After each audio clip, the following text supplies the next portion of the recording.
Remember Jak and Daxter, the Precursor Legacy? One of my favorite PlayStation 2 games, also one of the only PlayStation 2 games I have played, but that is a thing we haven't taken a look at yet in this series. PlayStation 2 games, and I wanted to make sure that I was actually going to talk about this one because I have very fond memories of it. Actually, really do. As some of you might already know, I didn't grow up with a PlayStation 2. I had a GameCube and an Xbox. So Jak and Daxter to me just never was, I don't know, a thing. It just never even went through my mind or whatever you want to say. It's not been a big part of my life. But then as soon as I got the PlayStation 2, very much later, I then also picked up this game, probably like the first, or one of the first ones I picked up for it as well, and I really enjoyed it. I really did, and I'm gonna talk a little bit about why that is, because I don't know. It's probably something you might want to check out if you haven't checked it out already, or just played it as a kid or whatever. So let's talk a little bit about Jak and Daxter, shall we? So I don't know. See, I really grew up with a lot of platformers, a lot of jump and run games. So, for example, a Mario 64 or a Banjo-Kazooie, some of my favorite games of all time. I really admire those games. They're really awesome. And then the genre didn't really get supported that much anymore, right? You don't really find too many AAA, well, quote-unquote AAA platformers anymore. They're mostly now just 2D indie platformers, or I guess the other side of that is Mario games. And Mario games, while I love them, they really haven't surprised me in a long while. And yeah, I don't know. I haven't really enjoyed the later Mario games, such as New Super Mario Bros. Not a big fan of that whatsoever, no. And while I would probably admit that they're good games, I mean, they're well-made games, I probably just would say that they're not really what I want from them anymore, right? I mean, the platformers that I enjoy are basically the ones where you explore a lot, where you get to run around and figure out things on your own. And the later Mario games aren't really necessarily like that anymore. They're more of a skill test, right? You have a set path from A to B, try to get to B. That's basically what they're all about now. And yeah, as I was saying, not really the biggest fan of that. I want to explore things. I want to figure stuff out on my own.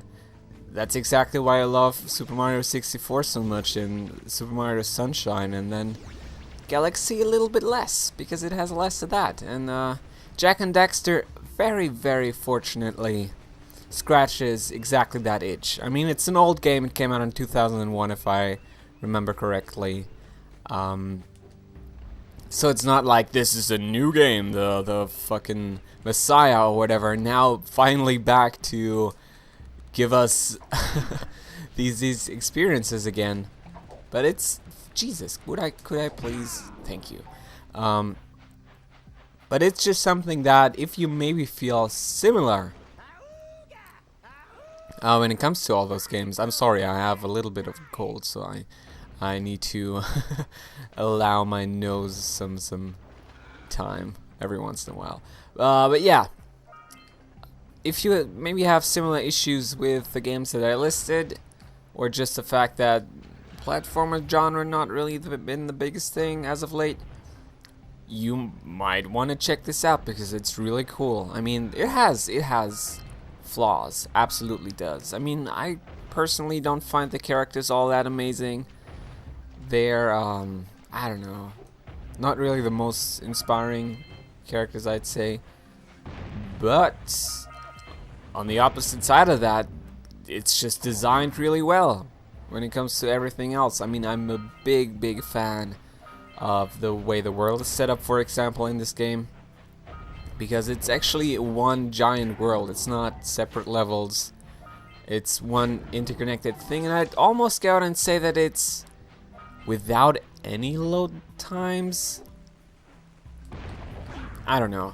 don't completely remember that one, but at the very least next to no load times, and that's really, really awesome because you get a sense for the world. It's not just select the level, enter the level, finish the level, next level, but it's more like, maybe I didn't finish this area first. Well, anyway, let's just maybe move on to the other one first, figure out whether I can make some progress there, and then maybe come back at a later point in time.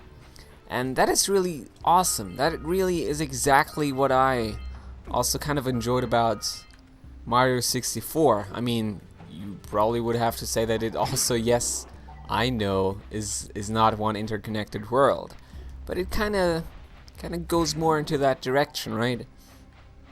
And especially also the way the objectives are set up here in Jak and Daxter are very similar to this. I mean, I kind of hate that I'm now comparing this game to every other game that I enjoyed out there, and I'm not necessarily talking about the game itself too much. But it's something that unfortunately has to happen when you talk about something so nostalgic. Well, kind of, I guess, since I didn't grow up with this. Maybe not the best example for nostalgia, but it's kind of weirdly up there for whatever reason. So yeah, I think we have to chase these guys and then they're gonna give something to us. Don't quote me on that though. But yeah, what I was trying to say, if we now take a look at this screen right here, you can also see that there's multiple objectives for a single area, and you kind of have to figure out on your own how to get the things you need. You need these power cells, which I have 8 of right now. And I love that. I love how they do that, because you don't select a mission and then say, wow, you now have this area. It's been changed accordingly so you can perfectly execute that mission, and then you're gonna get a reward. It's not like that. You have to figure out what to do in order to get rewards. It's really cool. I'm a big fan of it, and yeah, maybe to go into a little bit more detail when it comes to this specific game and not just platformers as a whole. There's a lot of variety here as well, and I do admire that aspect of the game absolutely, because you don't only have like a good move set right off the start, because you have like this attack, then you have this attack, you have this attack, and then you can also do this. There's a really cool selection of like movement things you can do, and that is awesome. There's also a good variety in levels. For example, you have a lava level, cave level, ice level, almost anything you could ask for. Boss fights are cool as well, and at the same time, while it's doing all those cool things, I do remember it being, well, relatively challenging at the very least. Certainly was not the most challenging game I've ever played, but it's not too easy either. You die rather quickly, you have very little health, only like 3 or 4 hits if I remember correctly, and that is pretty cool too, because it's something that keeps you on your toes. And actually, when I got this, which, as I was saying earlier, was not too long ago, I might have said that. I don't even know if I said that or not. But when I first got this, I actually also then already went ahead and finished like the entirety of the game. 100%ed it, just because I had so much fun with it, running around collecting things. Because it's really rewarding when it comes to the collection aspect. Like, the game is designed around it. It's not like in, I don't know, worst example for that, or best maybe, depending on how you look at it. But yeah, an example for that would be Assassin's Creed. Collecting shit in that game? No thank you. Do not want to do that ever again. Just fuck off. In this one, very, very much the opposite, and I guess in that regard, you could also very much compare it to a Banjo-Kazooie, which I guess does it a little bit more even. The whole collectathon thing, and oh yeah, I just died. But yeah, I mean, I don't know, it's kind of strange, because in the end, you're for the most part just collecting things throughout the entirety of the game. But it's a lot of fun. It really, really is. And I so want to see more games like this again. It's unfortunately become something that the market doesn't really want anymore. It's currently more going for these, well, epic things, epic stories, very, very much story driven nowadays, but I hope we can kind of get to a renaissance of these kinds of games, and I think it's kind of getting there with all the indie games coming out and those really showing that we totally have other like genres and not just first-person shooters and third-person shooters, and I mean, that makes me really happy. Really, really does. I hope we're gonna see more of these again. And I mean, there's something. There's one project out there that I don't know if you've ever heard about, but it's called A Hat in Time, and they actually specifically said they are gonna try to do something similar to and I'm actually gonna die again. That is piss poor gameplay right here. Only on Mosh Potatoes. Only here. Make sure to just subscribe. But anyway, yeah, they specifically said that they want to create something similar to a Banjo-Kazooie, for example, and other like 64 era platformers. And I mean, while it looks amazing, while it could very, very easily be amazing, it's not the easiest game to make, right? You can do a lot of... Oh god, alright. But yeah, you can fuck a lot of shit up when it comes to creating such a game, because for me, controls have to be very precise and very much working. Like, I cannot play a game that is not that is not spot on when it comes to the controls. And I hope they do a good job of that, because it's a cool mechanic, like, or I guess concept, not necessarily mechanic. That's probably the wrong word to use there. Does he? Oh no, I can just destroy these. There's other things that he needs to destroy though, right? Or he destroyed that already? I don't even fucking remember, apparently. Oh, there's something right there. Didn't see that up until now. That is crazy. Gonna kill you? Thank you very much. But yeah, concept is really neat. I think you're traveling through time and entering different worlds. Very similar to Banjo-Kazooie, as I was saying. So hopefully they nail that. It's like an indie thing that was funded by Kickstarter. So if you have not checked that out, take a look at it. I don't know, tell me what you think about it.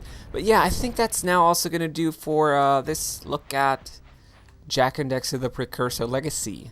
I don't know, maybe didn't talk about the game as much as I should have, but it's gonna have to do. I really enjoy this game. If you have that itch that I've been talking about, if you want to play a good platformer again and have not played any of the Jak Daxter games, certainly would recommend this game. It's really awesome. It's a lot of fun. And actually, what I do want to ask you is, how do you feel about the sequels to this? Because I've never played any of those. I've never played Jak 2 or whatever comes after that. I mean, Jak 3 probably. But it's kind of weird when it comes to that. I think they're not really all named the same way. Anyway, before I ramble on much further, I'm just gonna end right here. Thank you so much for watching. I hope you enjoyed this little remember thingy. See you next time with a different game then, and yeah, make sure to tell me about your experience with Jak Daxter the Precursor Legacy. Goodbye!